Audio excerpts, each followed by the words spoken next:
two generations of students who have transformed this campus. And I'm going to step a little away from specific issues so that we can think about what gender justice means. Shweta spoke about workers and workers on campus. You see, there's a way in which we think students is one category, workers is one category, feminists is one category, and so on. But actually, there are feminist workers and workers who are on campus. These are not hard boundaries. We are here because there are workers right now working behind us at this time at less than minimum wages. So these categories are not separate, and bounded categories. We are all, some of us come from working class families, some of us, and so on. So listening to Shweta and Albina, there can be no doubt about International Women's Day being a revolutionary occasion. But it has been corporatized at one level. A number of very sweet family members have started wishing me Happy Women's Day, various gentlemen in the family. Very loving, very sweet. But it's seen as a day on which you give women roses, on which you take your girl out to dinner, give your mother a break from the kitchen for that one day, maybe for 1 hour on that day. So there is a way in which International Women's Day has come to sound like Valentine's Day. But Shweta and Albina reminded us of its revolutionary history. International Women's Day was established in order to talk about the work that women do, the conditions under which women do that work, and that work is in factories but also in the home, the unpaid wage labor at home, not wage labor, wageless labor at home. And I like to say that it's not only in tennis, they do it for love at home, but it's not only in tennis that love means nothing. They do it for nothing, right? That was a joke, guys. Ha ha ha. Sort of laughing politely. This is a real disaster. Anyway, so you have, so I want to talk about from a feminist perspective what gender justice means, because gender justice is a feminist term. The idea that you can talk about gender and justice in the same breath comes from feminism. And justice can never mean justice for one section of society. That's not feminism. In the talks that both Shweta and Albina gave, you saw how different kinds of other kinds of injustice were talked about. Class, to some extent caste was spoken about, but we need to talk about caste injustice. We need to talk about injustice in terms of ecological devastation. We need to talk about injustice to the Adivasis of any land, the indigenous people of any land. So justice is, for a feminist, justice has many, many, many dimensions. And many of those dimensions, and depending on the issue, some dimensions would be in play, other dimensions may not be in play at that time. Every issue is not about class, caste, environment altogether, but depending on the issue, it may be a feminist would have to recognize that gender is secondary in this issue. But just as we would say an Ambedkarite or a Marxist would have to say class or caste is secondary, here it's gender that's primary here. Whatever that issue is, there would be different kinds of issues. So justice cannot be for one section alone, and that's why a certain kind of feminism, which we could call right-wing feminism. I'm going to just say right-wing feminism because it's an easy phrase to use. We can unpack it later. So one kind of right-wing feminism would be kind of corporatized liberal feminism in which your concerns are all about women of a certain class, the glass ceiling in big companies, women becoming CEOs, lean in, as there was a famous book written by a Google corporate lady, I've forgotten her name, Sandy something. It was called Lean In, which was basically telling women to just step up and be like a boss on the corporate floor. So there's that kind of feminism in which it is all about a particular class of women getting equality with men at that table. That's one kind of right-wing feminism.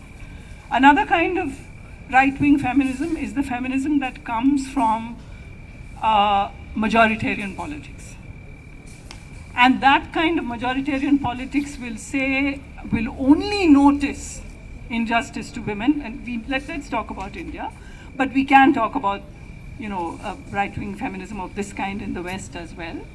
So let's say in India, injustice to women will only be noticed if the perpetrator is non-Hindu. If the perpetrator is non-Hindu, ideally Muslim, then the feminism hits the roof. But it's not about patriarchy, it's not about sexism, it's not about misogyny, because we are talking about things like intimate partner violence, which happens across class, caste, community, creed. But that is not the issue for right-wing feminists, because for right-wing feminists, justice is only, again, for a small section of women, provided that those women follow the rules.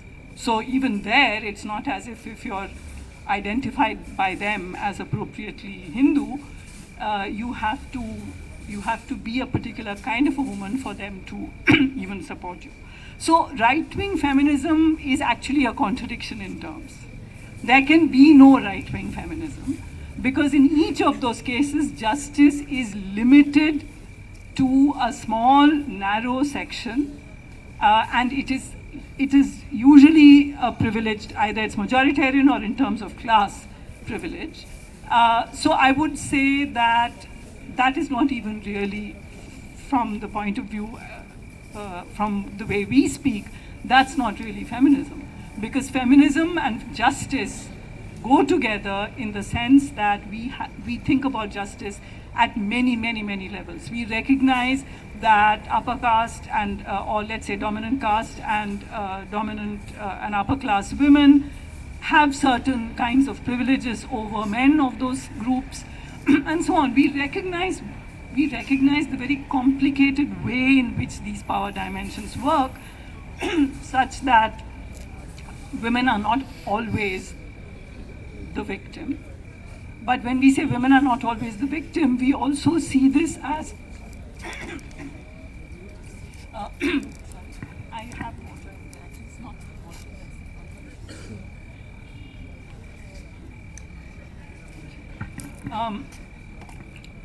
water. So we cannot talk about justice unless we talk about social justice, unless we talk about the need to dismantle, to annihilate, to use Baba Sahib's phrase, to annihilate beyond caste, to annihilate these kinds of hierarchies, these kind of power relations, these kinds of ways in which people are implicated in privilege, lack of privilege. There are people whose lives will always be on the longest and most difficult track and so on.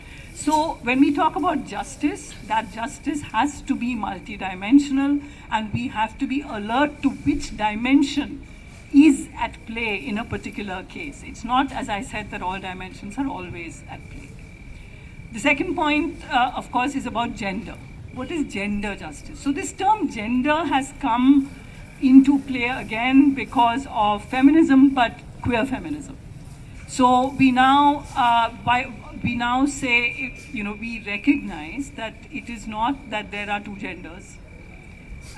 We recognize the ways in which men and women are constituted from the moment they are assigned a gender at birth. They are constituted as men or women. And we recognize the power of the queer movement that has challenged it, just as the power of indigenous peoples movements and Ambedkarite movements have challenged and forced everyone to recognize that injustice comes in at many levels. Similarly, the queer movement has forced us to come to, and the movement includes the work that is done, the scholarship. It comes from science, it comes from philosophy, feminist scientists, feminist historians of science, feminist philosophers of all genders have opened up the idea of gender as one of the identities which is produced historically. The binary sex model has been historically produced. We recognize that gender identities can be fluid and so on, but we also recognize that once you're assigned a gender at birth and you occupy that gender, then you live a very different life from someone who has been assigned a different gender at birth. So in other words, the identity, why do we still say International Women's Day, although we might say feminist movement rather than women's movement now? Because it does make a difference once you've been assigned a gender, and I live in a very different world from my male students. We're not even talking about young women who are much more vulnerable than me. Even I don't live in the same world as my male students. Because meaning I'm so much older, I have more power than my male students, etc. Nevertheless, if I say wake up at 1 a.m. and say I feel like just going for a walk on the streets, I don't do it. Whereas a young man could do it, and they do it. So we have to recognize that this is a kind of it's a complicated line that we have to walk as feminists, and I think everyone here is a feminist, has the potential to be a feminist, or maybe already a feminist.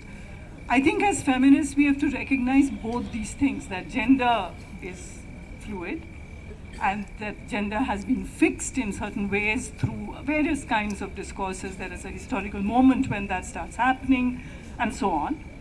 But that doesn't mean that the bodies of people assigned gender female at birth are fluid.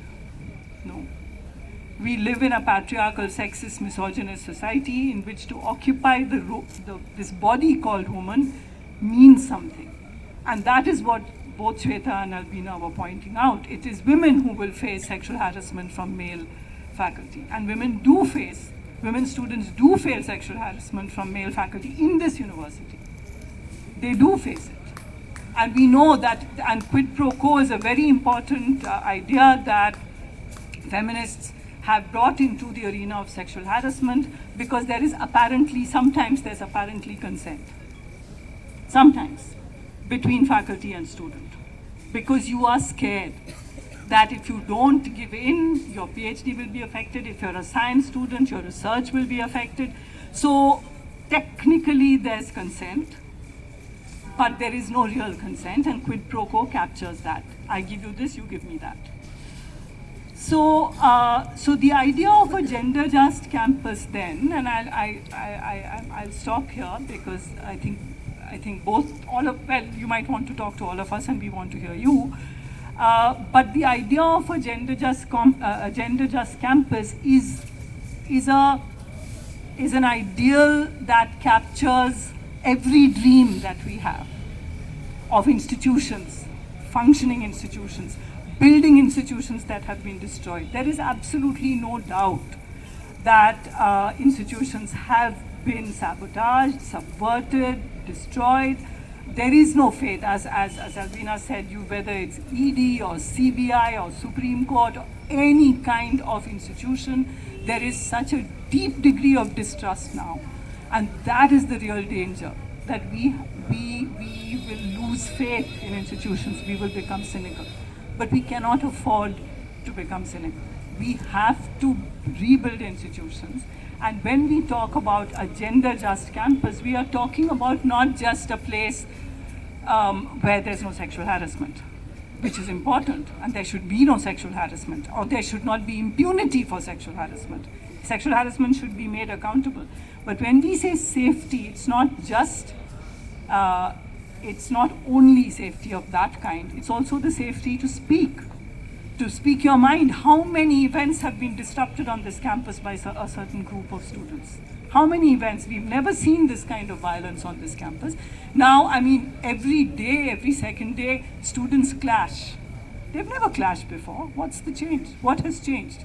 I think we all know what has changed. Why are there so-called clashes?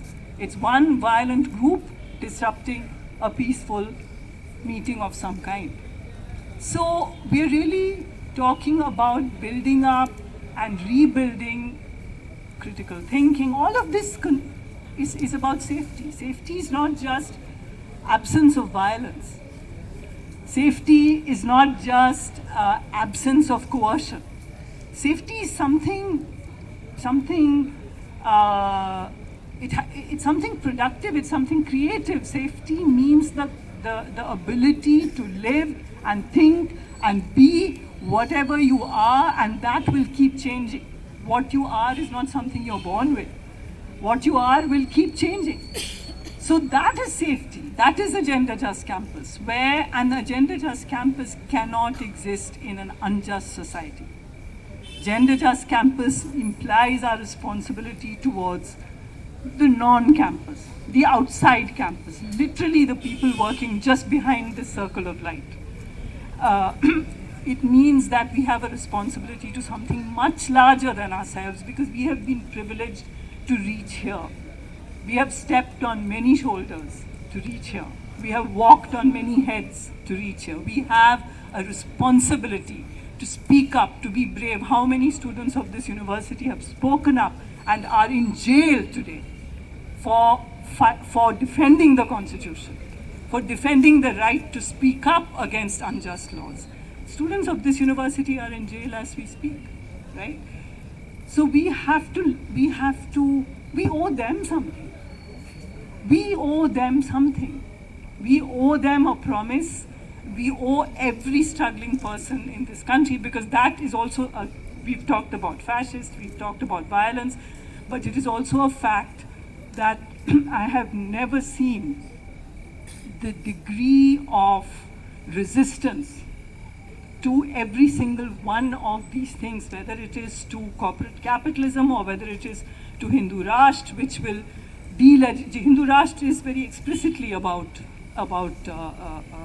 delegitimizing, a large proportion of the population, including those who don't fit into what Hinduism is supposed to be. We actually see resistance at every level, whether it is farmers, whether it's indigenous people, and whether it's students.